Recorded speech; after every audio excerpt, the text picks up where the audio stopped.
Friday. As my daughter likes to say, Friday. She woke up this morning. It's Friday. Anyway, it's good to see you guys back here for day 5. Welcome to day 5. How you guys feeling? You made it so far? How cool was yesterday? It was so great to hear from Vanessa. Did any of you relate to a lot of the stuff that she was talking about? Yeah. Welcome back. So question, who played with their energy exploration cards last night? Tell me in the chat. Who played with them? I'm curious. Yes, you did, Camilla. Cool. Who else? Is Camilla the only one who played with her energy exploration cards? Yes? No? Maybe? Tell me. Jennifer did. Of course, Jennifer did. Because Jennifer is an intensive grad, so she knows what it means to be in it to win it. Good. Celebrating you, Laura, Tammy, Ellie. Good. I'm so glad more of you did. Because this stuff is like really clarifying when you start to play with different intentions that set energy that then get a different reaction in your body, like just like it did yesterday for Tila. So glad you guys are playing with these things. Who did their meditation today? Who did them? Who did it? Celebrate yourself. Who did their meditation today? Good. Who else? I know Jennifer's not the only one who did her meditation. Good. Alexa, Maria. Yes. Amy. Awesome. Kay, Tammy. All right. Is anybody 5 for 5 on their meditations? Celebrate. Claim it. Own it. Celebrate your accountability. Yes on both. Good for you, Richie. Yes, Jennifer. Who else is 5 for 5 on their meditations? Because you guys, it builds on itself. The more you do it, the more conditioning you start to get on witnessing your thoughts, understanding your energy, getting present in mind and body. Good. Glad you celebrated 4 out of 5, Camilla. That's awesome. Just because you're not 5 out of 5, guys, doesn't matter. If you're 4 out of 5, celebrate it. If you're 2 out of 5, that's better than 0. And you have 2 more days. So you're going to keep doing it. And then you're going to be 4 out of 7, right? I'm like, math. Yes. Okay. So you guys just keep doing it daily. Keep doing it daily. It's the kind of thing that needs conditioning. Okay. We got a lot to get to today. So here's a reminder of our housekeeping. Save your questions. We're going to train first. We'll answer them after. And also a reminder, we have a whole Q&A day on Sunday. So we will get to all of them. A reminder, this is the safe space. 0 tolerance for any judgment, criticism, meanness in the chat. If you choose to be a guinea pig and come volunteer for coaching, make sure you turn your original sound and you have it switched to on. And let's get to work. Okay, so today I want to talk to you about my secret weapon for finding your sound in a song, for finding your special sauce, your authenticity, what you bring that nobody else does. And one of the things that I hear a lot from otherwise talented singers is that they don't understand why they keep getting passed over for the things that they're going out for. Why are other singers getting the higher pay? Why are other singers booking the gig, getting cast, right? It's like you're doing everything that you know how to do, but the gigs, the auditions, the big opportunities you want, they keep going to other singers. Do any of you feel that way? Tell me. Hit me in the chat. Like maybe you're always going out for auditions and you're always getting into callbacks, but they go with the other singer like every single time. Or maybe you are trying to pitch and book gigs for certain festivals or certain live performance opportunities, and you keep putting yourself out there and it keeps going to like this other band or this other singer. And you're like, like what have they got that I don't? Yeah. So if you're experiencing stuff like that, one of the reasons that you're not standing out is often because you're not tapping into your unique emotional home. You're not being truly vulnerable and letting that show in your performances, in your recordings. And maybe some of you just end up being a really good parrot of somebody else's sound, of somebody else's performance. And you may realize that, or you may even not. So today, I'm going to give you one of my favorite tools for accessing your most authentic emotional connection to yourself and to your songs. And it's a step-by-step process to really make a song your own and to really claim that authentic sound that is yours. So first, I want you all to think of a song that you know really well, that you've sung many times. It could be an original if you're a songwriter. It could be a song that you do a lot in cover or auditions or whatever, a song that you have memorized that's not too long. So no, Bohemian Rhapsodies today, okay? And I want to take you through a progression here of thought and connection. So does everybody have a song that they're thinking about in their head? Okay. So first, I want you to imagine that you're treating this song as though it were a monologue put to music. And so first, what you would do is, if you actually had the lyrics, is you would read through it without the lyrics, read through the lyrics without melody, without tempo, just noticing how the words speak to you and what they mean. And I want you to answer this question.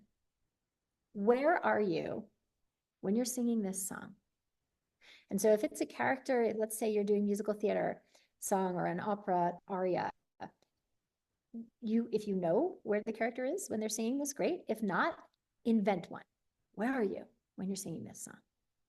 Are you in your house? Are you on a boat? Where are you?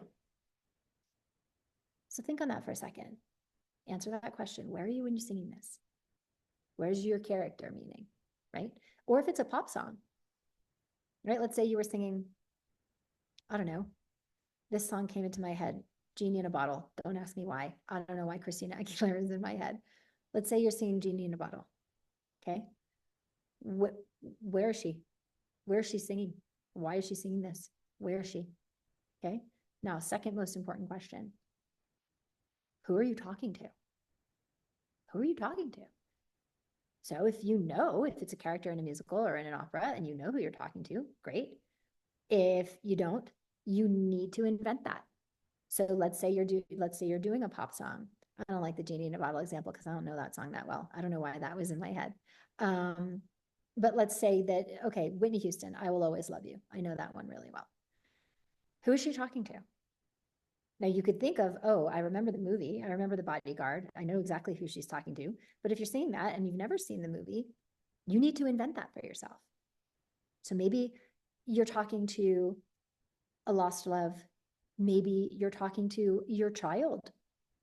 It doesn't have to be the person that's actually the song is written about. It just needs to be somebody who elicits that same emotional home, that same emotional response from you. Okay. Now, why must you say these words right now?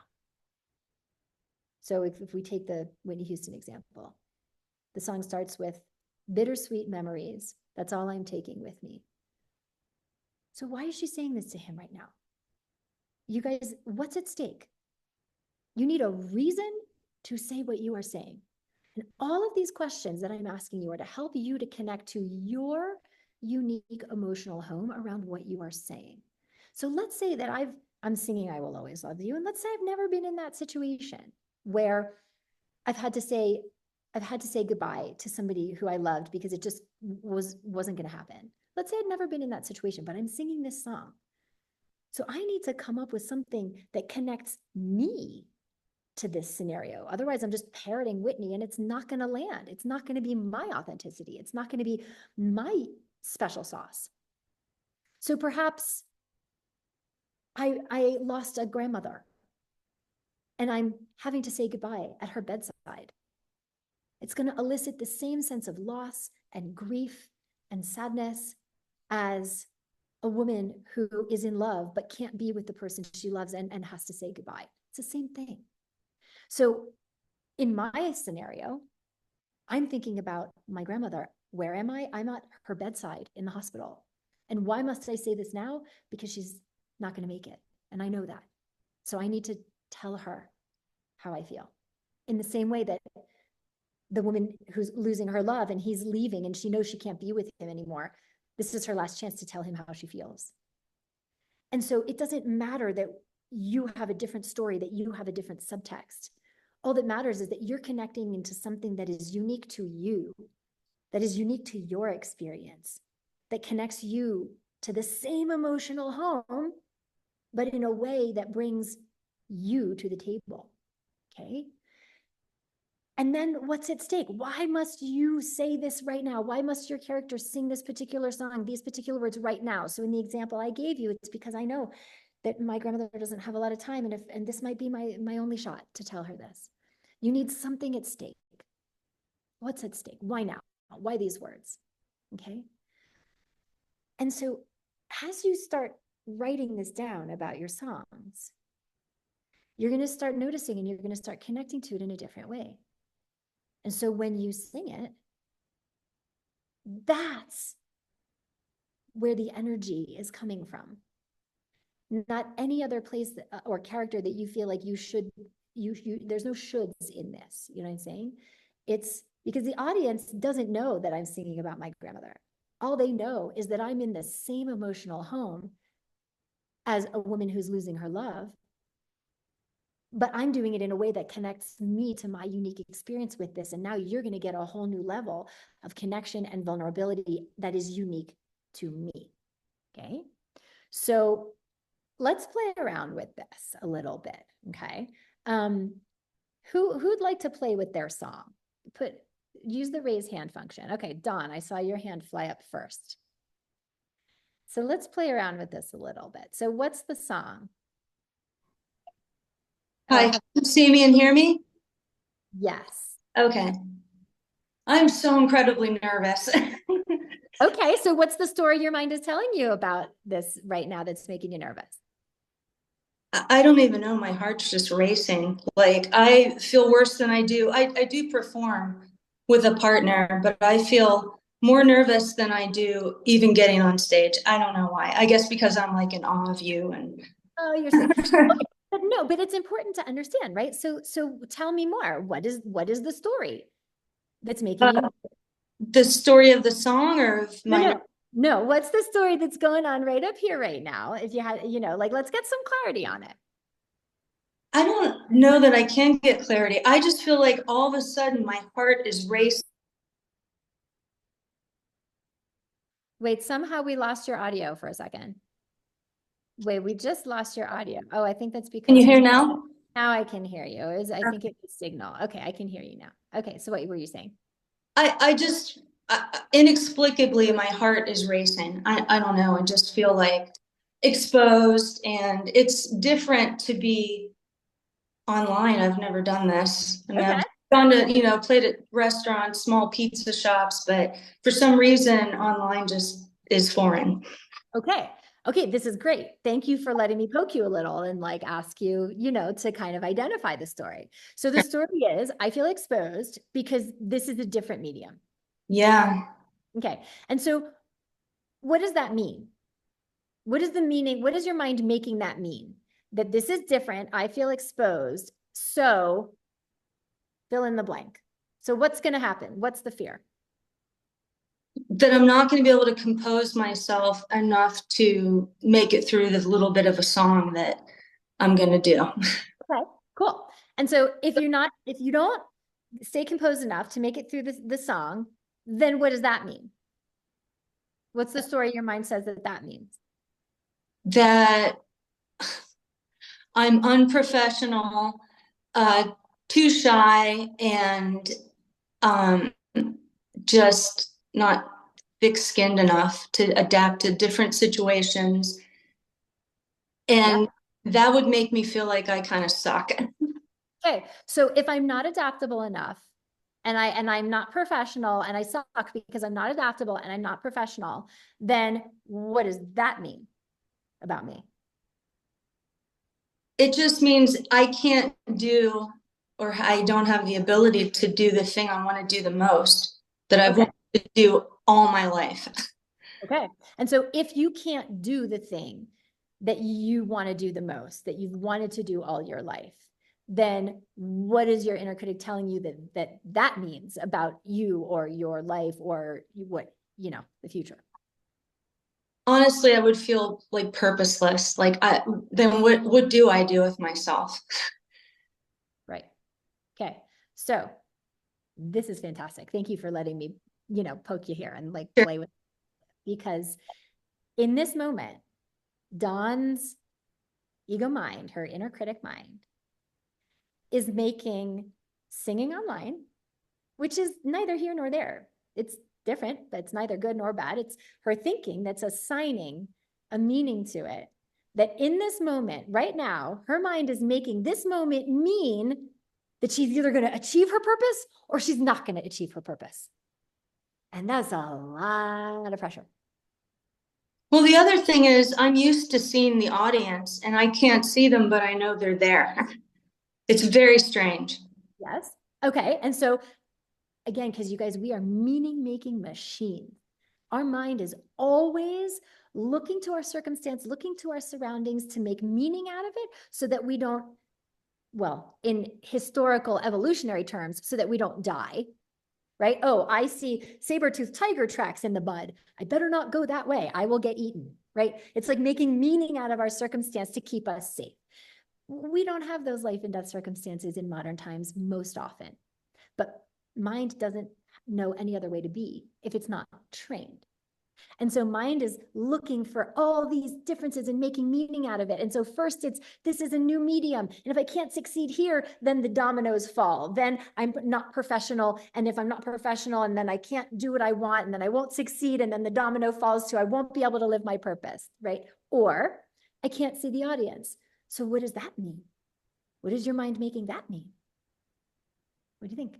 It's just totally unknown. Like I won't. It's funny because when I do perform, a lot of times my eyes are closed. So I choose not to look at the audience because I'm thinking of lyrics and I play guitar and there's a lot going on that visually, like to close my eyes helps a little bit with remembering all that and concentrating. But that's kind of my choice and I can open my eyes at any time to see the audience. But this is just so unknown. I can't see any reactions or get a feel for anything. Okay. And so tell me if this feels aligned because I don't want to put words in your mouth. Okay. Because I can't see it, I can't control it. Totally.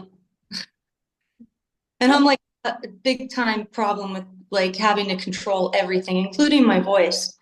hey, okay. Thank you for being so honest about that. How many people relate to this?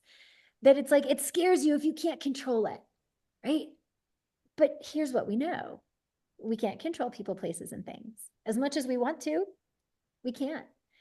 You can't control what anybody thinks of you. You may have influence, like if you're a complete jerk, okay, but still, for the most part, you could be the nicest person in the world and you could remind somebody of their ex-wife and they just don't like you. And that has nothing to do with you, right? So we don't like the fact that we can't control people, places, and things. And when we're dealing with the unknown, that ultimately scares us because in the unknown to us, we can't control. And so we just assume that the outcome is going to be bad. Or And to be unknown. well, but that the unknown is bad. The Yeah. reason that most of us fear the unknown is because we assign the unknown as bad because we can't control it. But the truth is we can't control anything. We can't control the good either. So let's assign meaning to let's assign a meaning that serves. So I'm going to ask you, how could it feel to adopt, and I'm not even going to say you need to believe what I'm going to tell you. I'm just going to ask you to borrow my belief for the next 5 minutes. And my belief is that I can trust the unknown because in the unknown, anything is possible. And that to me is ultimately exciting. There is just as much a shot of something incredible, magical, wonderful, transformational happening in the unknown as there is of something bad happening in the unknown. 50-50. And so I choose to align with the unknown is ultimately exciting. The unknown is like a beautiful womb of incubation of possibility. So what does it feel like to consider that in the next 5 minutes, something good could happen that you don't know? I mean, it's difficult for me to imagine that. I would love to adopt that mindset. Like I said, my heart's still racing, not as badly as at first. Okay. And I can't believe I raised my hand, and I didn't think I'd get picked. Hello. But Hello? It's this beautiful idea that you don't have to believe it right now, in the sense that you have 20, 30, however old you are, years of conditioning and believing that you can't trust the unknown and that it is scary and that it's the thing to be feared. And so I don't expect in 1 minute here for you to all of a sudden believe that. I'm just asking you to borrow my belief. It's not your belief right now. It's my belief. But what could happen if you borrow that belief and we start talking about some story in your song from a place of the fact that I can't see anybody, the fact that this is different, the fact that, something amazing could happen. Because see, what happens in other circumstances when you can see the audience and when you have data on that. There's no data on this, which means anything's possible. And in truth, guys, even when you have data, anything's possible. But it's even easier to get your mind into that place, okay? So when you feel, tell me about a time that you feel very aligned with possibility and inspiration. probably, believe it or not, after I'm done performing. Like when it's all said and done, I realize what a good time I've had. Even if it go great. Right. And you were like, oh, that was fun. I want to do that again. And then you step up there and you're like, oh my God, unknown. Yeah. Okay. But you see, so you've had so many experiences. I mean, how many times have you felt that where you were totally scared and then you finish and then you were like, oh my God, that was great. How many times has that happened to you? Well, let me say it's happened more the more I do it. Good. Many times when I first started out, I mean, I'd be in tears for days. Like, why did I do that? Like, why did I expose myself and I'm not that great? And like, who do I think I am? But the more that I do it, it's a better feeling that I feel like, oh, I can do this too. I see other people who do it. Some are great, some aren't that great. So I fit in somewhere in between, I realize. Yeah. And this is for you. This is for you to be able to connect with your creativity, your inspiration, your joy. And so it's really hard to detach about worrying what other people think and where do I fit in, compare and despair, like all of that stuff, right? And so right now in this moment, you have just as much possibility of having an amazing experience than not. So let's focus on, because any two truths, right? Could you have a bad experience? Yeah. Could you have a good experience? Yeah. Let me focus on what serves me, which is this could be cool. And so with this could be cool feeling, what's the song that you want to do? Is it original, did you say? Or is it No, this is a folk song by John Prine, and it's called Angel from Montgomery. I love that song. I love the Bonnie Raitt. Yeah. Okay. So who are you talking to? Well, I don't know that I'm okay. If when I think of it, I think that I'm the character. I guess I don't know, talking to the world. Like to me, it's like this person's been trapped in a small town all their life, and they want more. Okay. And just kind of this lament and kind of an agony of small town. Okay. So I love where you're going with this. I will tell you that for our purposes right now, I would love if you can actually pick a specific person that you're singing to, because while I get that, like she's talking about her experience at large, it's really hard to connect with the world. You know what I'm saying? So I want you to connect to someone specific. It can be someone that like if you were this woman, if you were talking about being an old woman and all the experience that she's been to and wanting to get out into the larger world and being in the small town, right? Like, do you ever have an experience in your life about something that you would have wished, but that isn't so? Because that's what she's done. That's what she's doing. For sure. I have lots of experience like that. So pick one. You have one in your mind? An experience of my own. Yep. That is something that you wish would have been so, but that's just not. You have something in your mind? Yeah. Okay.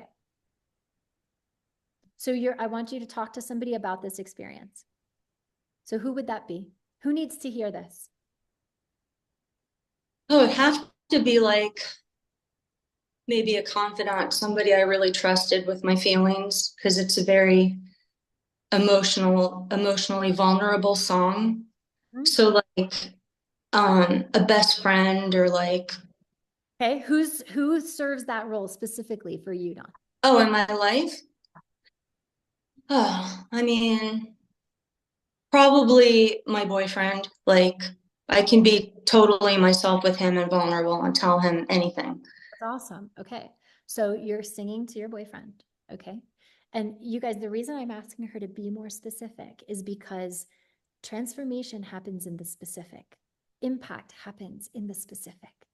So the more specific you can get, the more real it is for you, and the more you are able to tap into your unique energy around it, your unique authenticity around it. Okay.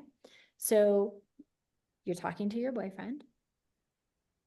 What just happened that makes you say, I am an old woman? What just happened that makes you want to tell him this about you, this story? Why do you need to say this right now?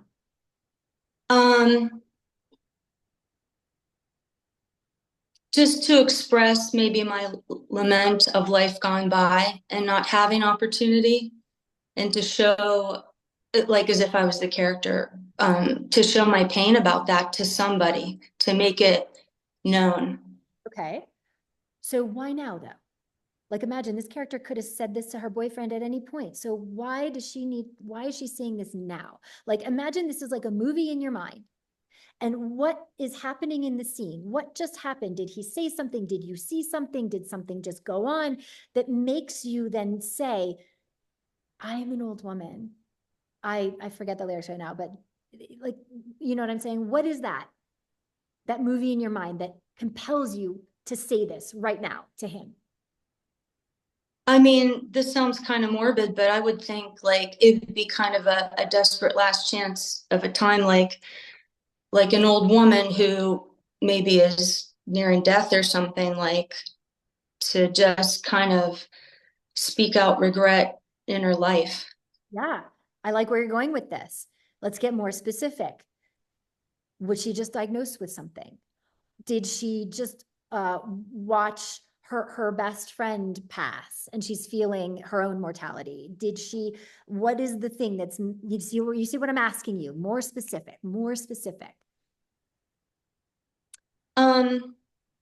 It kind of reminds me of this movie I saw with Harry Dean Stanton where he was like really old and he was just getting older and older, and he spent all his days alone because everybody around him, he outaged them, and he would just like go for walks and kind of do yoga, but he was getting weaker every day. So in my mind, it would be a person who sensed that the end was coming just from having lived so long. Okay. So you sense that the end is coming. And so what could your boyfriend say to you that would start this conversation? Like maybe he could say something to you that, because I want you to respond to something. I want you to have a reason to say this out loud. Because these are thoughts that this person has all the time, but now you're saying it out loud. So what's your reason for saying it out loud right now? Maybe he says to you, wow, is your back really hurting you today? I see that you haven't gotten out of bed. I don't know. I'm just like thinking out loud here. You know what I'm saying? But like, what could that be? Maybe just the weight of knowing that it's coming, and kind of like that, am I going to wake up tomorrow? Maybe him asking me like, what's on your mind? Like, Hey, it can be that simple. It can be that simple. So when you're playing the little intro, bum, ba-da-ba-dum, I need you, before you say those words, I need you to hear him say to you, hey, hon, what's on your mind? And now you have a reason.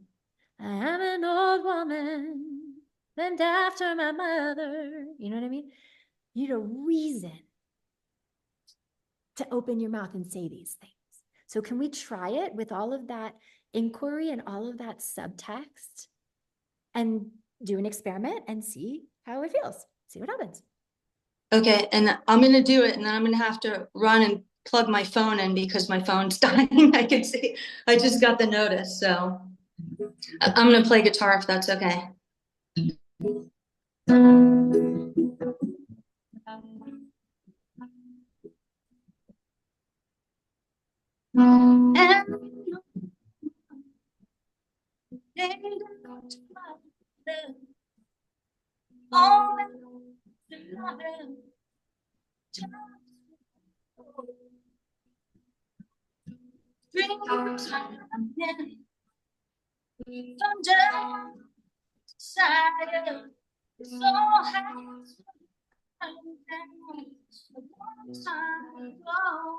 Okay, good. Dawn, pause for a second. Good. You need to turn your original sound on. I don't know if you know how to I'm do not that. sure what that is. Go to the three dots. Ashley, will you put in the chat how she does that on an iPhone? It's I think yesterday she told me to leave the meeting and come back, but I couldn't find it. okay. I couldn't find the original. Okay. So here's the interesting thing. So I could hear some of it, Okay. but I didn't stop you sooner because what I was really watching for was your energy. And what I hear, what I don't hear is less about like, I can really read and see you. And so I could see that you were connecting to it. I could see that you were attaching to it. But I could also see that it was a very internal experience for you. Okay. To letting us into that experience. And Okay. that has to do with your eyes. Okay. So there's nothing wrong with, it's funny, we were just talking in studio class about this with like earlier today with my intensive singers, we were just talking about this. There's nothing wrong with every once in a while in a song, closing your eyes, right? But living there, guys, you cut off your energy from your audience. We're getting your story, we're getting your energy through your eyes. So can you try something? Take like 2 or 3 steps back from the device, because maybe that'll help the sound since you're not able to turn it on. And don't even worry about the guitar for a second. I just want you to just take a few steps back and stand up. We'll still see you. Yeah. Okay. And I want you to see your boyfriend. So put him on the wall right behind the phone. Okay. And I want you to do the first few lines again. And I just want you to talk to him. But it's really hard to talk to somebody that you're not looking at. So see him, and he's so supportive and he's so compassionate. And you said, I can just be myself with him. And I want you to tell him, I am an old woman named after my mother. Play with the melody and tell him and look at him while you do it and see what happens. Okay. I am an old woman named after my mother. Old man is another child that's grown old. If dreams were lightning, thunder, desire, this old house would have burned down a long time ago. Yes. That for me, now I'm included in who you are. You connected to somebody who allowed you to be seen. And then you were able to let us see you. And now I'm so much more connected to what you're singing. And now you're going to stand out more because you've made that connection with me. Now you're making an impact on me. Before, it sounded okay. It looked okay, but it was like, it was in you. It wasn't here. It wasn't come out. Does that make sense? Yes. How did it feel to you to sing to him? What was that like? More comfortable. Thinking of him, like he doesn't judge me. Not only does he not judge me, he's like my biggest fan. Like I couldn't be luckier in that aspect. And so to be able to now sing this, connecting to the safety of that, We don't know that you're singing to him.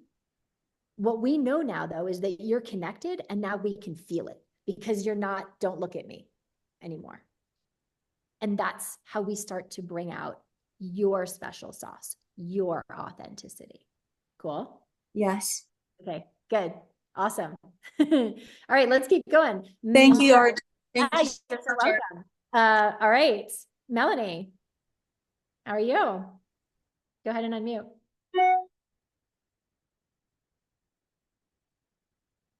There, am I on? Yes, how are you? Hello. Melanie knows my great aunt. So we are She's connected. great. Oh, she is great. Yes. Okay. So what song have you been playing with? Well, I've written a one-woman musical, and in the musical, I sing reflecting back on when I was a young girl with big dreams, and I sing Much More from Fantastics. Yeah. And I don't know why my top notes used to be my best notes, but in this particular performance, they're just not hitting properly. And I don't know whether I need to lower my keys because of age or if it's something else. I just can't tell. Okay.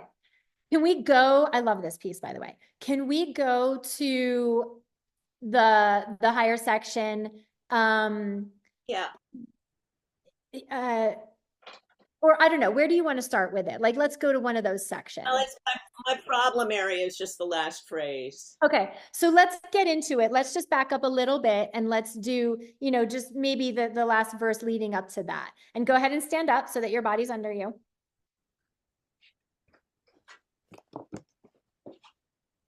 And take a few steps back. Okay, cool. Yep. Okay, so let's just dive right in with it and then we'll play, okay? Okay. This is toward the end of the song. But I want much more than keeping house. Much more, much more, much more. Okay. I know we're talking about, no, it's okay. I know we're talking about story today, and I know we're talking about connection, okay? This is also a breath support thing. It's not also, it's 100% a breath support thing. There's nothing wrong with your range. There's nothing wrong with your age. It's just your support. But you guys, I can coach support from two different ways. I can go completely to physiology technique and go didactically that direction. Or we can go to story and her technique will still improve. And I bet you're like, what? How does that work? So let's try something for a second. Okay. Is she certain about what she wants? At the age of 12, she wants to feel everything in the world there is to feel. Okay. And so she knows what she wants. True statement? Okay. She wants to be an actress so she can feel everything that's not possible in her hometown. Okay. I want you to raise the device a little bit so you can stand with your feet a little bit more hip width so you don't have to lower yourself. Perfect. Thank you. Okay. So when you, Melanie, are certain, like tell me something about you that is just an unshakable truth. Like for me, unshakable truth. I know that I can take any singer and help you become a better singer than you were 5 minutes ago. I know that. So tell me something that you know about yourself. Unshakable truth. I know I'm versatile. Okay. And talented. I am versatile. Good. Like me. I know I am a great mother. Tell me something else that you know. Unshakable truth. I know I've become a great wife late in life. Good. When you have that unshakable truth, that knowing, where do you feel that in your body? Where does that live? Solar plexus. Okay. Yeah. So it's low. It's here. It might even be gut. Like it might even be down here for some of you, right? But it's an anchored. It's something that is like, it's your gut, right? Okay. So even though the character, she's young and different and whatever, for you, this is the seat of your knowing, of your unshakable truth. And the thing that she knows is she wants more. She knows that. And that lives for you as the performer in that same place. Okay. Yep. So as we do that last part, and I want much more than keeping house, right? Every time you do the next phrase, much more, every phrase, I want you to, like, there's a word I'm looking for, like, sink in, like it's as though it were just like a sponge, like sink in even more to that seat of knowing. Much more, much more. Oh, I don't even have my original sound on. See, it's so hard, you guys. There we go. So like every time that you rise in pitch, I want you to be more certain, more certain, more certain in that seat of certainty. Can you play with that? Just do an experiment. What could that feel like? If certainty was not about your voice, but if certainty were about the knowing of the unshakable truth that she knows what she wants. Let's try. But I want much more than keeping house. Much more, much more, much more. Okay. See, my top note is. Wait. That's because when we got to the top, the phrase with the top note, you weren't in your certainty, because you told me that your certainty was down there, but what your body did was your body came up here. And when you watch the recording back, you'll see it. I'm going to exaggerate, but it went ma. Instead, but that's not where your certainty is. Where's your certainty?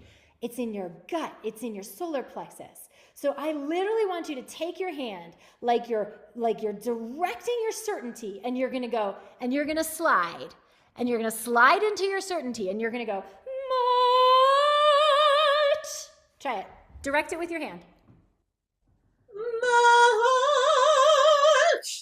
Better. Yeah. Yes, it's better. It's better.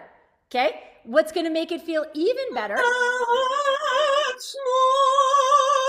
Oh, I think it's too high. Hold on. It's not too high. It's not too high. It's just you've got two technique things that are sabotaging you. But first, I wanted to work on the energy, which you're aligning with way better now. And it's that energy of the certainty that lives down in your anchor. Okay? So you're directing your energy now into the right place for the character and for you. Now, two little technique things. Okay? Let's take the H out, because right now we have mahut. A big old flood. And so you're, from a support perspective, you're in your support, you pull off for a second, that's when the H comes in, and then you have to push again, and then we get a big old flood of air. So can you put one hand on your support, on your oblique, yep, and the other hand, I want you to wrap around your lat, under your bra line, to find your back rib, okay?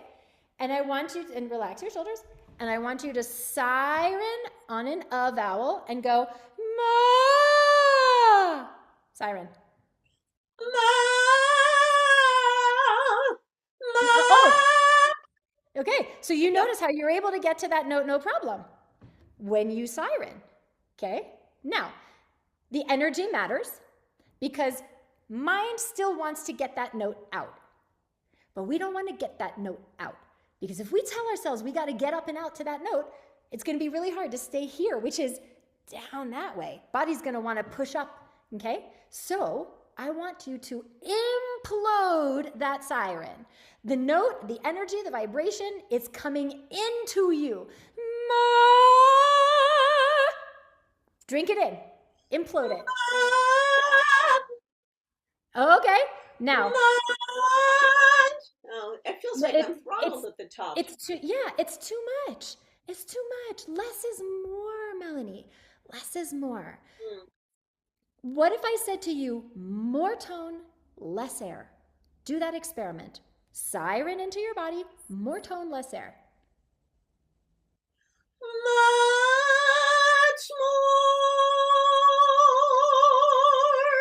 That was better on the air. Now, we want to pull your sail in the opposite direction.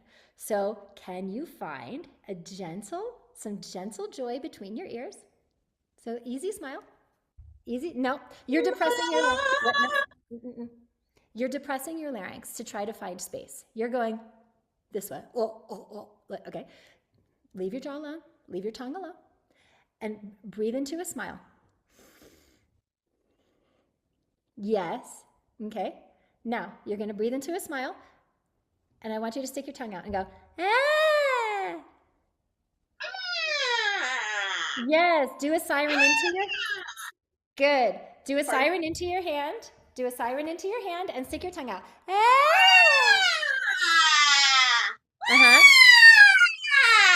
Okay, pause. What was that? We just sirened all the way up. Okay, that's a D. You just sirened up to a D. That's like, so there ain't no problem with your range. None. That's data right there. Now, mind is telling you, oh, I'm too old. I don't have my range. No, there's just habits that have come in. Tongue wants to pull back and put pressure on your larynx. Jaw wants to grab and put pressure on your larynx. Both those things, grabbing, pulls your soft palate down and makes you feel like you're hitting a ceiling, because what you just did, that is depressing larynx. Don't do that. Okay? Oh. That's getting space this way instead of this way, okay? So that's tongue and jaw pulling down and back to create the sense of space. So you have space, but it's down here because it's putting pressure on your larynx. Instead of, and this takes time to get the feeling, the reason I had you stick your tongue out was to see what would happen if the tongue wasn't putting all that pressure. And then all of a sudden you got up to like a D above high C, okay? So it's learning what the habit feels like. So are you able to feel like when you did the manipulation and you did the thing and I said that, are you able to identify like what that feels like? I can't. No, it went by so fast. I'm sorry. No, fair enough. And you can't yet, right? So yeah. I want you to focus on fangs, molars, top molars, hard palate, soft palate, ears, cheeks, riding up on a diagonal towards your eyes.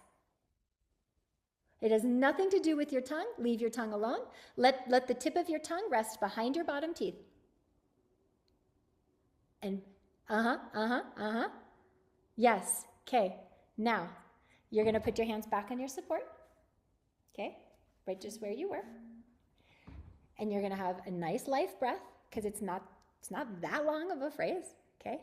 You're gonna breathe into that feeling of what I just said, all of these resonators, and you're just gonna siren, or where are we? Much, or is it higher than that? Am I in the right key? I think I sing it lower, but I just grabbed a note out of the air, sorry.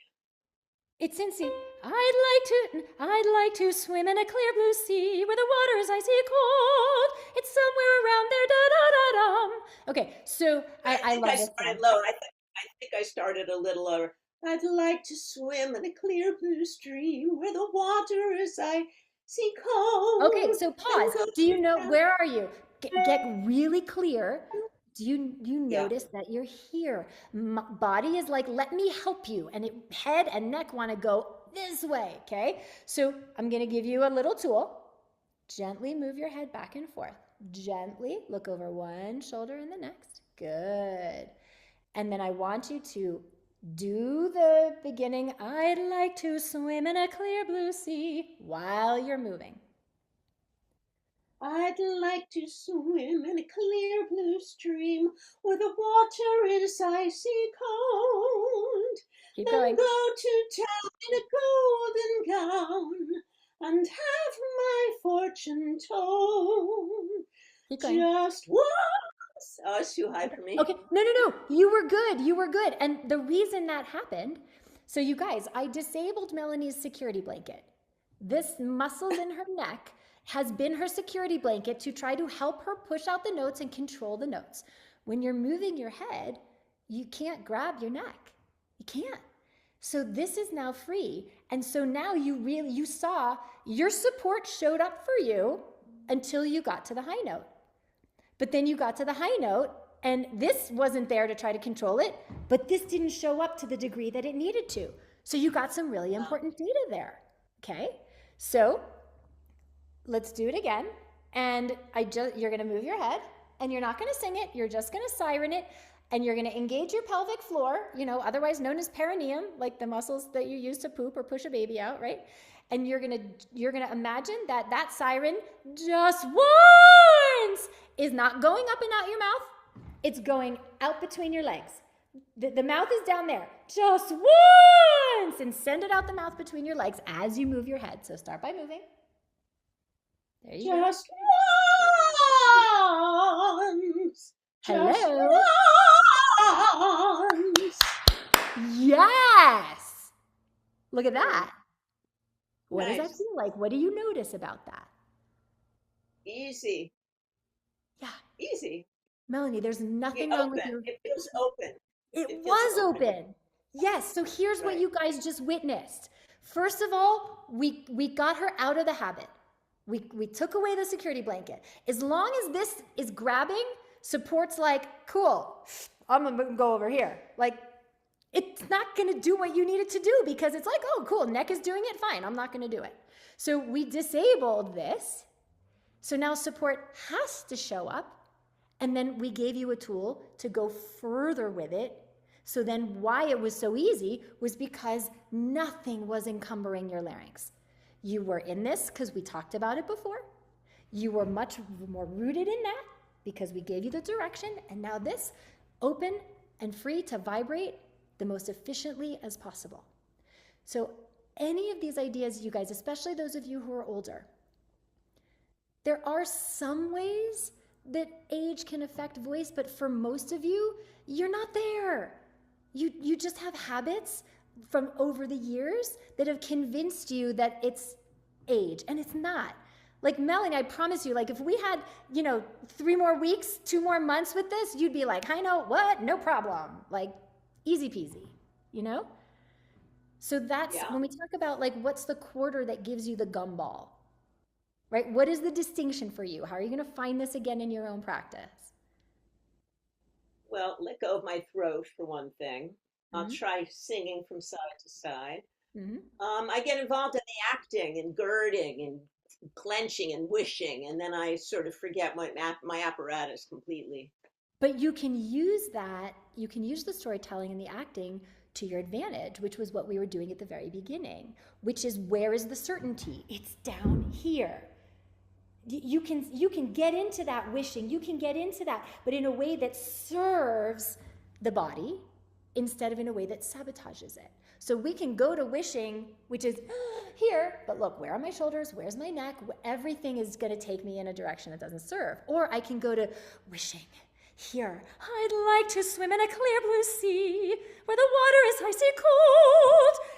I'm wishing, you're getting that from me, but I'm not here, right? So it's being able to experiment and explore different ways that wishing and that certainty can live in your body too, which is, what you kind of got a different experience of now. Cool. Well done. Thank you very much. All right, you guys.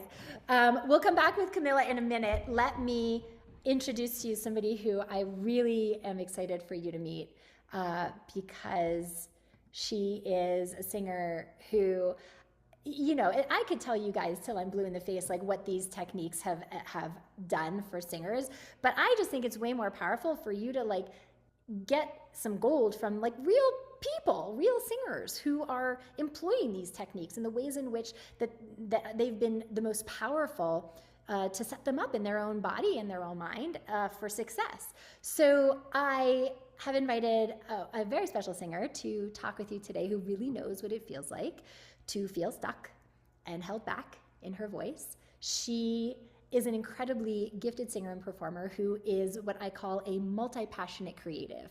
So she manages a full-time normie career and a fulfilling performance career. She is a recent grad of the intensive training program who just landed a leading role in a musical. So if anyone tells you that you have to choose between, normie job, other career, singing, right? If anybody tells you you have to choose, just talk to her. Please welcome Stacy Smith. Stacy, Hello. how are you? I'm great. How are you? I'm good. So that is honestly one of the things that I really admire and respect about how you've moved through this process is that, there are plenty of people who tell you you have to choose. You can't do both. And I really admire how you have continued to work in a career that you love and, be somebody who engages in not just the single-minded, you know what I mean? But that you found a way to do everything, which is amazing. So would you share with everybody where you were at, what was going on with your voice and how you were feeling before all this work? What was going on? Sure. I mean, I had, I performed quite a bit. A barbershop quartet I perform with, but I just always felt there were some limitations that I could not circumvent with any voice teacher, any music director. I did not have any comfort with my head voice, and I sounded like two different people when I was in my chest and my head. I would always mimic the original artist that I was, singing, and really didn't have my own, true sound. And I was always so obsessed with all of these little rituals and technique things that I never felt like I was connecting with an audience. It didn't even feel artistic anymore. I was just, worried about, well, and did I drink enough water? Things like that. So I just felt very stuck. And I knew that I could do better. I come from a long line of musicians, but none of them vocalists. And I just thought, no, I can, sound professional, even if I'm not going to pursue, this as a career. And I had watched some of your videos on YouTube and stuff, and I thought this was, pretty interesting. And then it was about 6 months ago to the day that I was sitting in one of the workshops, like all of you guys, and watched it and thought, this is different, and this is good, and it resonated with me. And then I ended up signing up for the intensive. Mm-hmm. And so when you think back to how you were feeling, like how was that affecting you, if you don't mind me asking? Oh, it sucked all of the fun out of performing.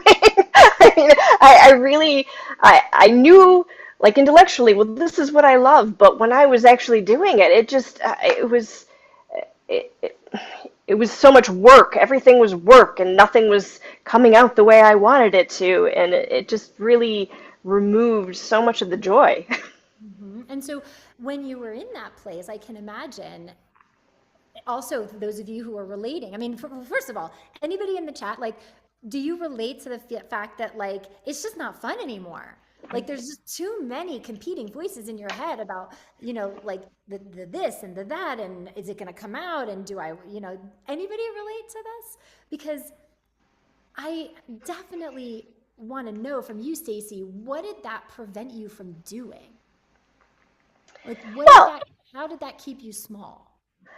that's the exact words. It kept me small. So there were just roles that I wouldn't even think that I could go out for because I thought, well, I only have this range, or, different groups I wouldn't think to go for because I would know that, their caliber is very high. I live where there's a lot of, there's two great music schools here, and so a lot of, professionals, pre-professionals are auditioning for everything, and just the talent pool is great. And sometimes I would just say, oh, no, I can't do that. There was a lot of couldn't in my So you would own take verbiage. yourself out. Yeah, You would take yourself out before you would even give it a shot? yeah. Yeah, yeah. Anybody relate to that? Like, you see opportunities and you take yourself out before you even step in? Yeah, I see a bunch of you relating. Yeah. And that really sucks because it's a place where you have talent, you have a passion, but you're just sitting on the bench with it.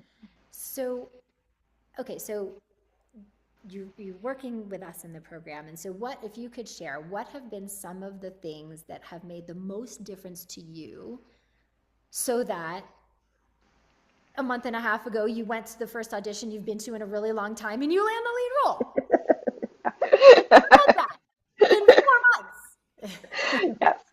Um, well, it never even dawned on me to think of my body as an instrument, and I don't know why. It seems so obvious now, but the idea that my body is this thing that was built to make sound, and the problems I were having were me preventing what is naturally there versus I don't know how to do the things, which is how I always looked at it. So understanding, like getting to the understanding that no, I'm built for this and I just need to remove all of these bad habits that have been created over time by fear, manipulation, because I was trying to do something that wasn't meant for me. It was very empowering.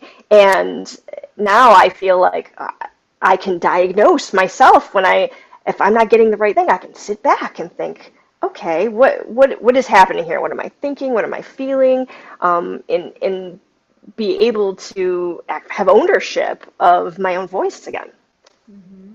That's something that I find is really problematic, at least with traditional training that as I experienced it. And, traditional training being one-on-one, once a week, voice lesson in person, and you do that until the cows come home, right? And that's one of the things that I found always really problematic is how many singers, even though they've been in these kinds of lessons for years, I mean, how long had you studied that way? Oh, I mean, decades.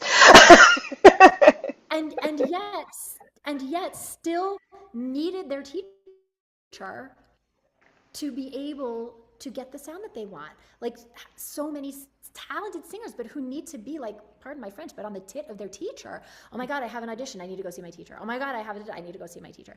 And part of the way I've always viewed this, and Stacey is just kind of bearing that out, is if you need me, 5 years from now, 7 months from now, then I haven't done my job. Like if you don't have the tools to be able to do exactly what Stacey said, then I haven't done my job. If the only way a singer feels like they can go into an audition and nail it is if they come see me first, then I haven't given you the foundation to be able to do that for yourself. So when you're in the situation, like you were saying, if something feels like it's not sounding the way you want, or it's not feeling the way that you want, do you have any go-tos that for you are generally always the thing that you either need to believe or need to cultivate or need to feel? Like what are some of your, like I was talking to Melanie about, global beliefs, as we talk about in the program, what are the beliefs that you continue to fertilize that help you to do this? Well, definitely, I'm always looking for what am I doing that I'm preventing that natural sound? Where's the strain?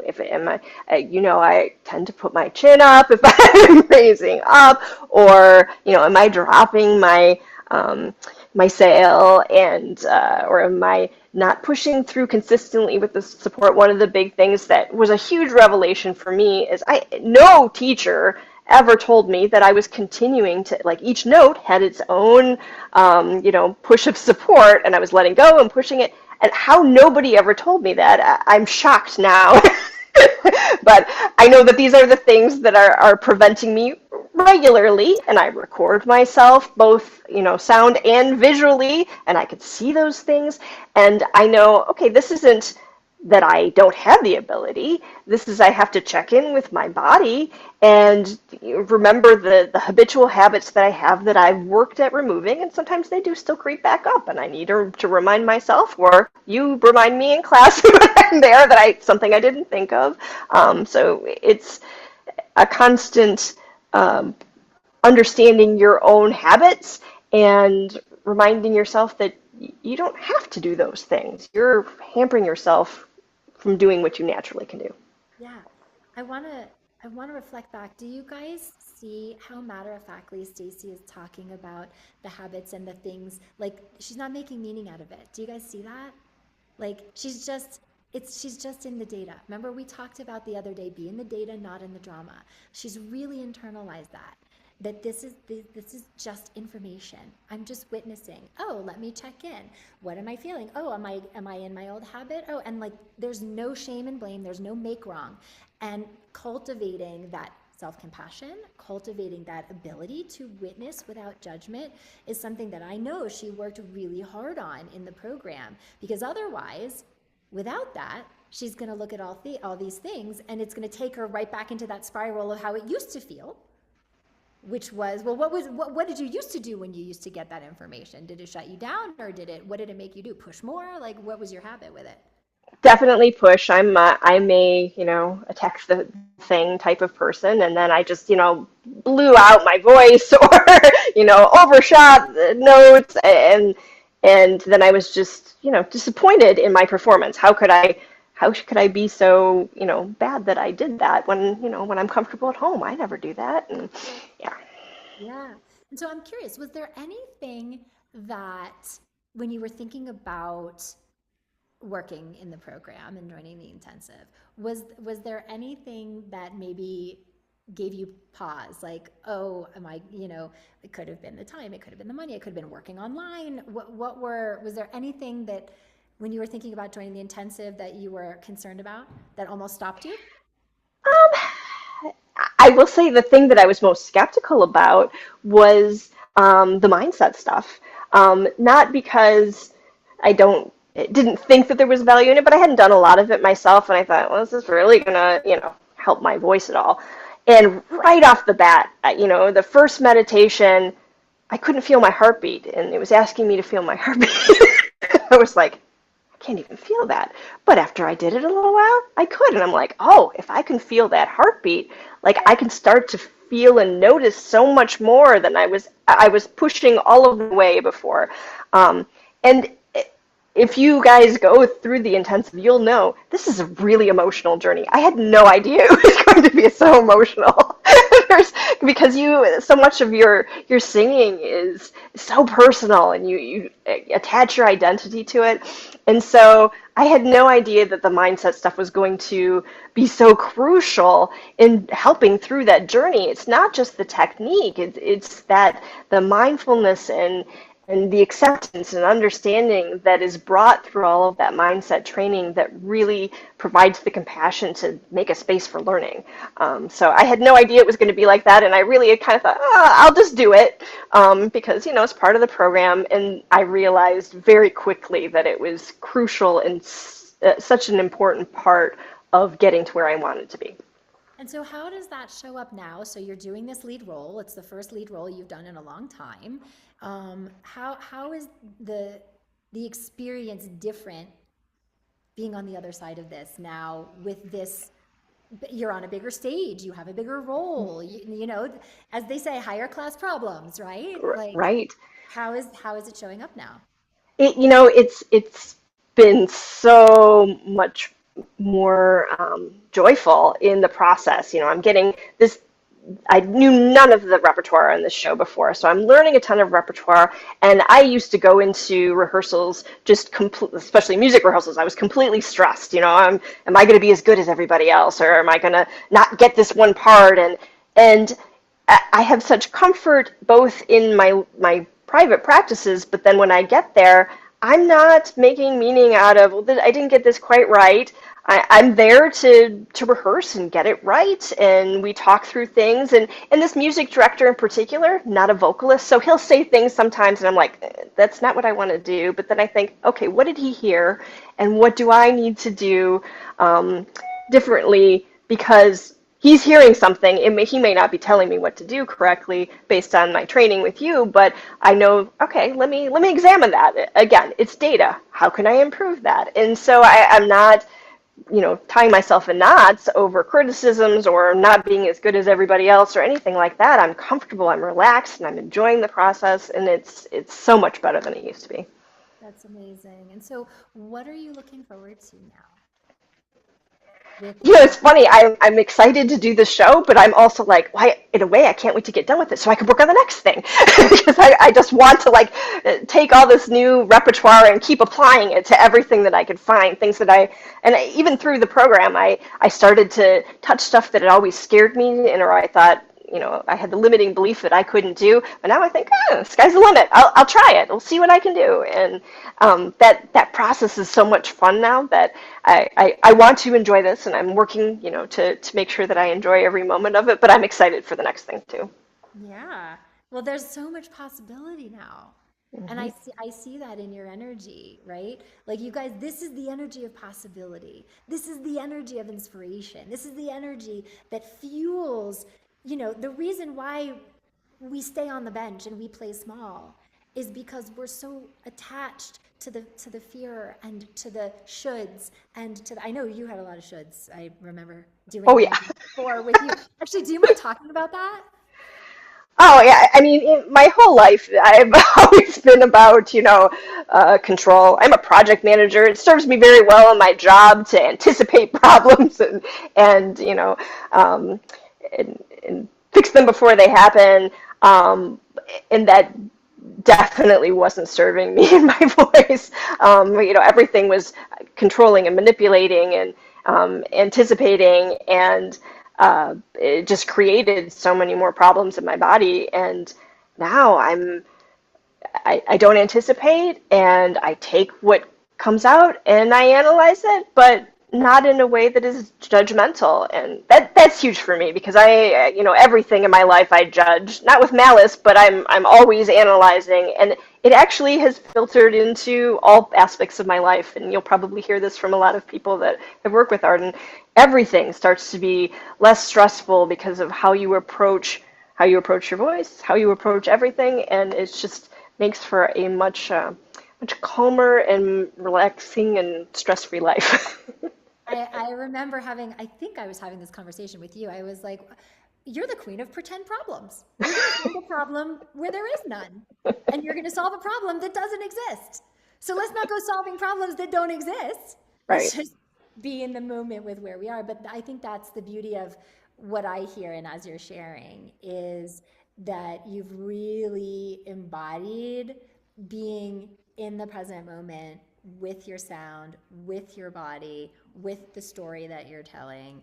And you guys, the present moment, this is such a trite saying, but maybe you've heard it, like the present is a gift. Double entendre, right? But because you're not shaming yourself, blaming yourself, rehashing, reliving the past, that's not fun or comfortable. That's not a gift. And you're not stressing out about what's to come that you can't control, that you can't predict. That's not fun either. But when we stay here, it's such a gift, and it's so much more joyful.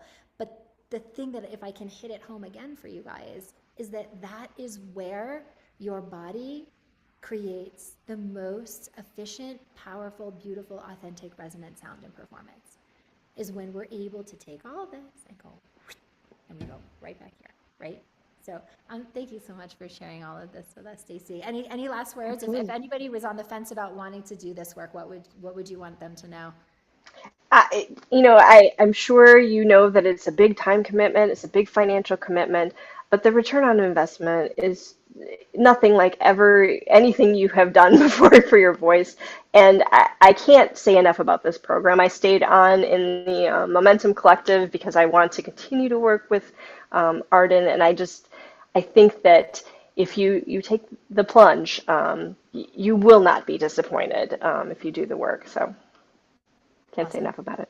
Well, best of luck with all your rehearsals. I'll see you Thank in you. class and collective. Some people are always like, what happens after you do the intensive? And it's like, well, some singers are like, this is amazing. I got everything I need. And it's like, they're off into the races. And other singers are like, oh, I want to go deeper. And that was Stacey. So she's with us in Momentum Collective, going deeper. Mm-hmm. Thank you so much, Stacey. Have an amazing weekend. I'm so grateful for sharing your experience. You too. Thank you, everyone. Today. You guys, if you're listening to Stacey and you're like thinking, that's what I really want, to be able to trust my voice, to be able to be present, to be able to go to the data and not get stuck in the spin of my mind, and you want to work with us in the intensive training program to achieve that, then your next step is to book a discovery call with me, okay? And we'll talk it out and we'll see if it's the right fit for you. So Ashley's going to put the link for booking a discovery call in the chat. And you guys, it's just a 15-minute call. And it's not a coaching call. It's nothing other than I'm interested in joining the intensive training program. I have some questions. I, have some lingering things that I want to, find out. And then we chat it out and we see if it's the right fit for you. And so this is our flagship 4-month training program that I developed as a response to my own training, which I felt was while it was like fancy conservatory and all of this stuff, I felt like it left a lot of things out. And so this is the program that trains 360, that trains holistically, technique, artistry, mindset. And we do that with technique accelerator trainings for full command of your technique in the most consistent, reliable, healthy way. We do that with mind-body integration modules to dive deeper into your unique patterns of thinking, and shift how this is affecting your body and your impact when you sing. We do it through individual weekly coaching to make sure that you're embodying your new skill set, your mindset, your artistry in the most effective way. So it's individual coaching in the context of a group where I have eyes and ears on you several times a week. We do weekly group mindset call, which is topic focused. It's topic focused coaching around supporting the mindset necessary for the vocal growth that you want. We do it through one-on-one accountability mentoring. So you have your own mindset coach who you work one-on-one with over the course of the program to help you break through the boundaries that have really stopped you in the past so that you can actualize the results that you want, right? It doesn't just stay up here. It comes out into the real world. We do it through our community. It can feel like an island oftentimes as a singer, especially if you're a solo artist or you're an opera singer, a Broadway singer. You can feel really alone in trying to create the things that you create. So this is our community. This is our safe space for singers to go beyond their comfort zone, and it's in a very compassionate and very supportive way. And it's also a place where you get to be among like-minded artists. It's a bit of an incubator artistically where you can learn and take action and grow to achieve your creative goals with others who might be able to inspire you or share resources with you or share networks with you. So the intensive is right for you if you're really feeling like, despite your best efforts, you're still not where you want to be in your singing, where you're really, really longing to sing in a way that is more reliable, that is consistent, that is powerful, where your body's working for you instead of against you, right? That's exactly what Melanie experienced when she was coaching today, is when that high note came out, it was because we got her body working for her rather than sabotaging that high note against her. What Stacy said, my body was built to make sound. That is true of every single one of you. Melanie's body was built for that high note. There is no reason why she can't do it unless she's getting in her own way, right? And so if you are wanting to understand the ways you're getting in your own way, both technically and mindset-wise and all the rest of it, right? If you have invested in a lot of other training in the past that has not gotten you the results that you want, that has, still you feel like despite the amount of training you have, you don't understand why you're still not getting the opportunities that you want. And you dream of getting these opportunities, of getting consistently better results from auditions, performances, recordings. Like, no more putting in so much time and work and effort and money and not seeing the kind of outcomes that you want in your singing career. So if you really desire to set that at a next level, to sing freely, without tension, without strain, without vocal fatigue, in a way that doesn't just sound good, but that feels good and that is sustainable long-term, where you want to find your sound, you want to tap into your own unique voice, you want to connect emotionally, like I was talking to Dawn about today, where you're able to bring forth and be vulnerable and connect with what you have that nobody else has, your special sauce. And more than anything, you want to know that anytime you open your mouth, in any context, my motto, anywhere, anyone, anytime, bring it, that you can trust your technique and your body to make the biggest possible impact no matter what. So if that's what you want, then the intensive is absolutely right for you. So a reminder that we have 2 days left on the intensive enrollment bonuses. So normally this is a $9,000 tuition program, but I'm giving you guys $2,000 off the normal tuition for this for anybody who decides they want to enroll before Sunday night. The tuition is either one payment of $7,000 or 4 payments of $1,897. Ashley, will you put the link in the chat with the, and you might have already. There you go. She just put it into the chat. All the information about pricing and payment plans and everything is on that link that she just put there. And there was something else I wanted to mention, which is, wait, I talked about discovery call. I talked about sorry, you guys, sometimes I get mom brain.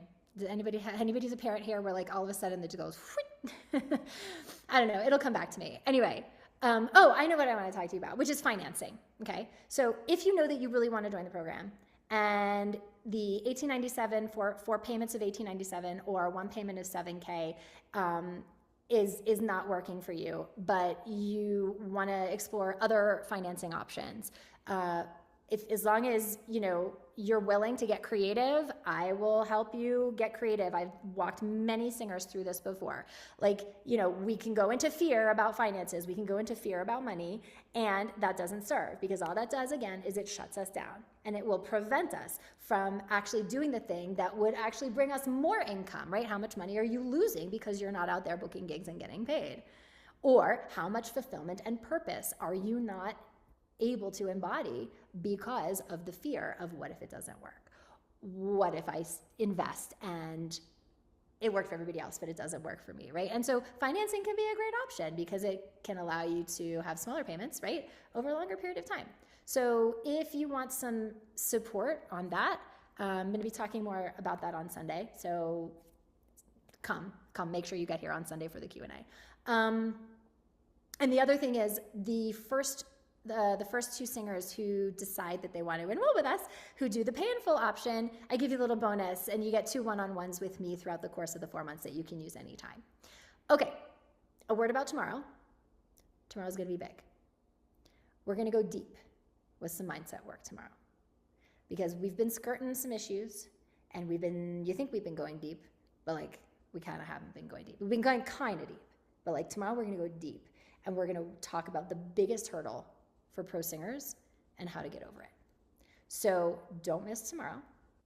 The homework that you have is the Making the Song Your Own exercise, which is the storytelling inquiry that I took you guys through today, just more in depth, and it's in your workbook. It's in the Masterclass series workbook that you have. I hope you all have the link at this point. If you don't have the link to the workbook, tell Ashley in the chat and she'll make sure that you have it. Take yourself through those questions to really connect and see what happens, because it's a huge difference in impact when you're connected emotionally to something that means something to you about what you're singing versus then trying to tell somebody else's story who wrote the song. Okay. So I'm happy to stay on a little while longer, do a little bit more coaching. And by the way, this is also what Sunday's for. So if you have questions about any of this, or you want to see how it's living in your own body, come on Sunday, because we're going to do a whole session with Q&A where, I can have eyes and ears on you and answer anything that you want. Okay, so I saw Camilla's hand, and I also asked Camilla to come back because I wanted to address some of the other resonance things. And so maybe we can do that through some storytelling. So go ahead and unmute. Hi. Hi, okay. So first of all, do you feel caught up? Because I know that you're a mom and it's late where you are in Europe, and I know that we're sunset. It's almost Saturday. I know. But can you celebrate yourself for your resourcefulness and your accountability for getting your butt in the Zoom? Yeah. Yeah. That's not a small thing. You guys, just so you know, 700 people signed up for this training. 700 people. And there's 43 of you here. Free training, free, and they still couldn't get their butt in the room.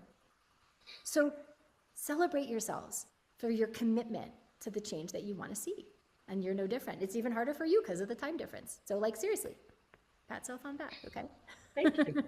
It's so funny. My daughter always calls me when I'm talking to you. Why? That happened when we were talking the other day. Last time, yeah. You guys, let me just make sure that this is not an emergency. She doesn't call me all that often. Hang on 1 second.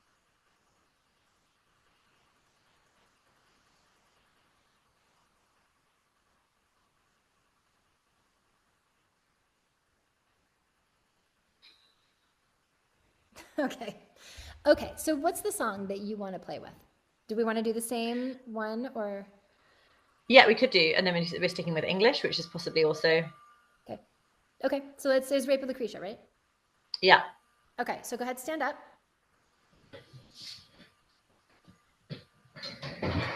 Okay. So do you want to pick up from where we left off, or do you want to start from the beginning? What do you want to focus on? Yeah, no, I think that the beginning of the aria is a really good spot because it's a trouble spot. Okay. So let's go to story for a second. So who are you talking to? I'm talking to my nurse, basically my nanny. I'm a posh woman that's been brought up essentially by the nanny. And I got raped by the reigning, like, not king, but it's in Roman times, so the Caesar, while my husband was away at war. And he turned up and asked to stay at our house last night, and I had to let him because that's polite. And then he raped me, and I've woken up the next morning, and my nanny has said, "Oh, look, I've got your favorite flowers, and should we make a bunch for your husband because you know how much he loves them?" And I just had like the mental meltdown. And then the aria, so like the rest, it's really fun, and I love because it's so dramatic that I really can like let go of my foibles, or most of them. And then the aria comes in, and it's super, it just vroom, like you've just got to really, and I struggle. Okay, wait, hold on. So I'm going to mirror back. So Camilla, it seems like you've given a meaning to the recit that says, I can really connect, and I can really be free, and I can really connect, but you've given meaning to the aria that says, that's not appropriate here, or what is the, why can't, what's the meaning? So the card that really worked for me today when I was workshopping this was that I'm letting go of resistance. Okay. Because there's a lot of, intellectually, things that I've worked through, and I've also done some holistic work many years ago, and so I thought I had some tools already. I do have some tools already, but these little demons come up to be like, oh, this is just lots of long note phrases, and there's no drama to hide behind, and Okay. Yeah, so long notes equal I can't be free, and there's no drama that I can hide behind. So long notes equal. Yeah, and you're not good at that. And you're not good at that, right? Yeah. Okay, so can we just do an experiment for a second? How would you sing this if you were really good at long sustained phrases? Like, how would you do this if you just knew that you could trust your support and you could trust your body in the long phrase? How would you do it? Can we just do that experiment? Just dive into it. Let's just experiment. Yeah.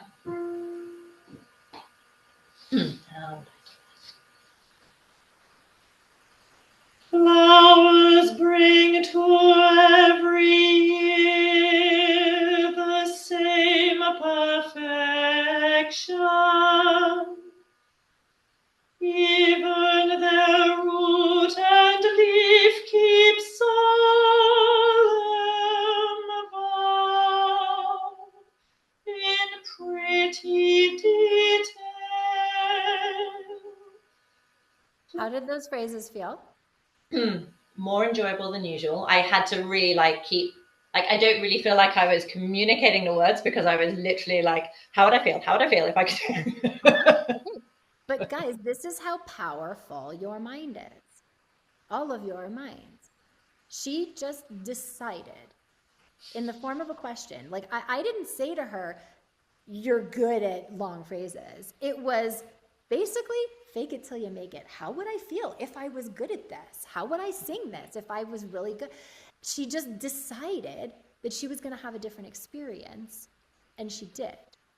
But again, it's this not setting yourself up for a fail by saying, I'm good at long phrases now. Come on, you can do this, because and we're not going to tell ourselves that, because your monkey mind doesn't believe that. That's true. That's not true. Right. It's going to go to the yeah, but, right? Yeah. But that's why I didn't give you a statement. I asked you a question. How would it feel if, I don't know, let me see. And all of a sudden, we take all of that pressure off of, oh shit, this is going to be hard. When we think it's going to be hard, we make it hard. And so you got a different experience in your body. So I'm going to ask you to go a step further. And you're talking about flowers. Yeah. And you've just had this horrific experience. And yet, what would happen if you allowed the beauty of the flowers to come in that moment and just focus? So can you, what does the bouquet look like? What is she holding? It's an orchid. Okay, it's orchids. Specificity matters. What color is it? White. Is it big? Is it little? Is it? It's long. So, I mean, they have like a long stem and then they have lots of little bits to it. But I think, it's quite a long. Okay. So you've just had this horrific experience and she puts this beautiful thing in front of you. Can you allow that to transport you during these phrases? And see the flower. The flower. Where is it? See it. Smell it. One more time. Okay.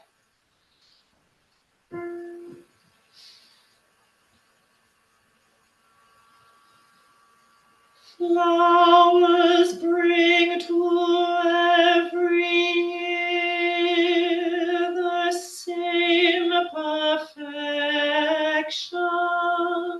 Good. I want you to do it one more time. And then on a scale of 1 to 10, I want you to take it to 25 in terms of letting us feel and see the perfection that you're describing. So it might feel like a caricature. That's okay. It's not meant to feel normal right now. Okay? Okay. Go ahead. But like not demonstrative, right? You mean, or do? I'm going to let you experiment with whatever you want right now. Okay? But the idea is there's this perfection, and allow us to see it, to feel it, allow us into it. So allow yourself to be big. Allow the emotion to be big. Okay, we can always dial you back. Okay? Yeah. Flowers bring to every year the same perfection. Even their root and leaf keep solemn vow in pretty detail. Flowers alone are chaste, for their beauty is so brave.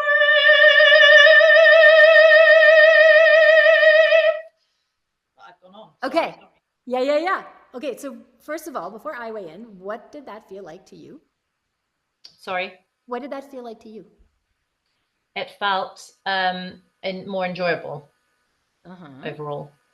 Okay. For on sure. a scale of 1 to 10, how much did it feel like you were really coming out, letting the emotion be big and out? And so like 8 out of 10 in comparison to how I normally do it.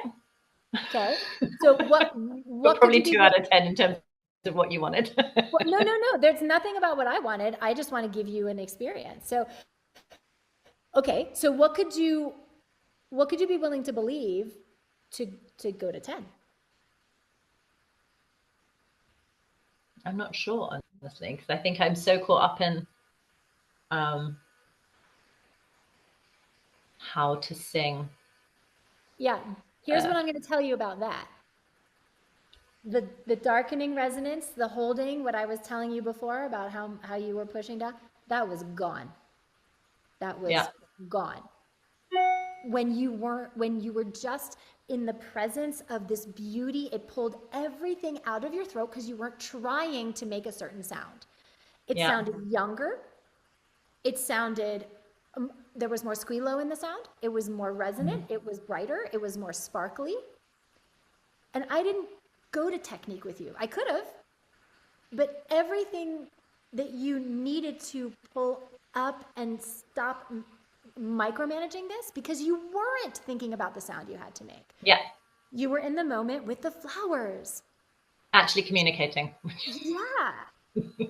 right? So you guys, like, there's a place for focusing on technique, but also I know that Camilla understands the technique, but it's not coming forth because she's just fixated on it rather than going to story and, like, exactly what Stacy was talking about, letting her body do what it was built to do and getting out of the way. Okay? So I want you to do it again. And this time, because I had to tell you to go to 10 for you to get to 8. Okay? Yeah. So I'm giving you permission right now to go to 25. This is not meant to feel normal. This is meant to feel like a caricature. Use your space. Allow your energy just to explore what 25 feels like. Okay? All right. Right? Like aligning with that, like, this is the most beautiful flower. Like, I was just raped, but I'm not going to think about that for a second because this flower is transporting me to something more beautiful so that I don't have to think about that. Okay? Okay. 25. Flowers bring to every year the same perfection. Even their root and leaf keep solemn vow in pretty detail. Yeah, I'd pay to see that. I'd pay to see that. It's hilarious how painful that felt immediately after, just because it was so out of my comfort zone. I literally crawled out of my skin. Yeah, because it's not what you're used to. You're not used to going there, okay? But yeah. But here's what you learn. By the way, that was not from what we got as an audience, and you guys back me up on this in the chat. Was that a caricature? Was that outsized? Was that, like, overdone? Like, be her ears, because she is not used to allowing her energy to open up like this and go that far, okay? So, and when you go back, you don't even have to take our word for it.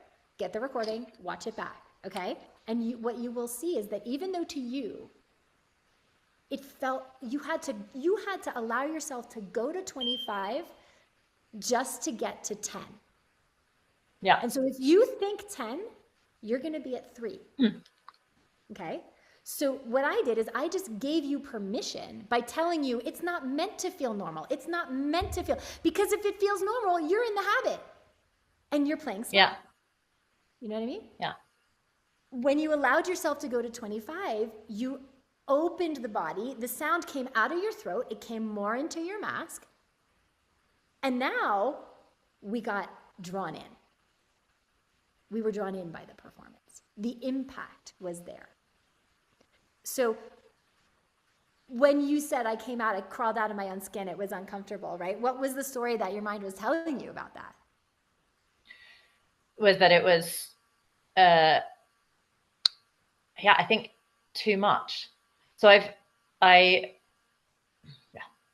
not interesting to interview, but my background was that I came to opera relatively late, as in I'd always loved singing, but then discovered what opera was as an adult and was a bit kind of not interested because I liked being an actress, a singing actress, and I'd done musicals before that. And I thought opera, foreign languages and just like all about gods and goddesses and love and death and extreme things.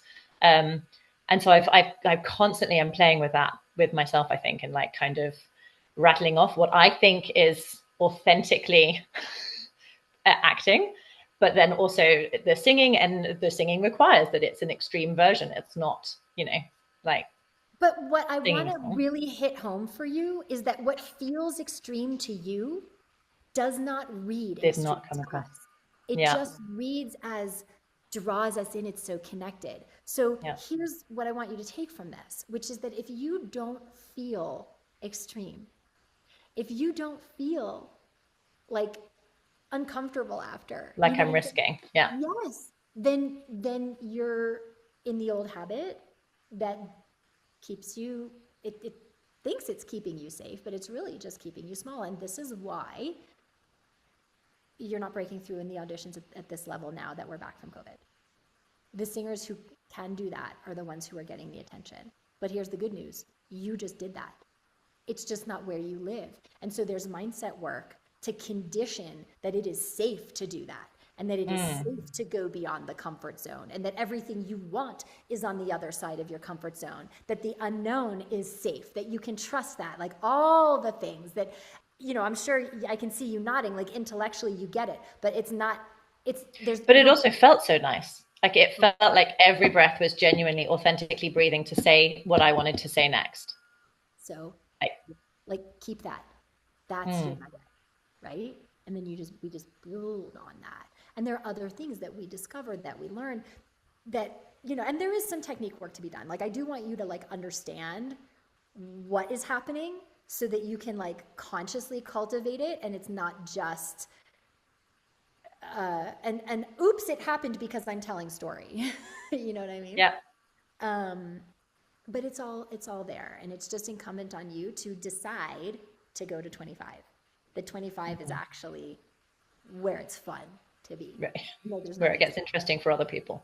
Yeah. And you said more enjoyable for you. Totally. Yeah. Okay. All right, you guys. So I know we've gone over time, but thank you so much to Camilla. Thank you to Dawn. Thank you to our to Melanie, to our guinea pigs for today. Thank you to Stacy for sharing her experience with us. Those of you who I didn't get to, we'll on Sunday, we're going to do a lot of Q&A, and also we have tomorrow as well.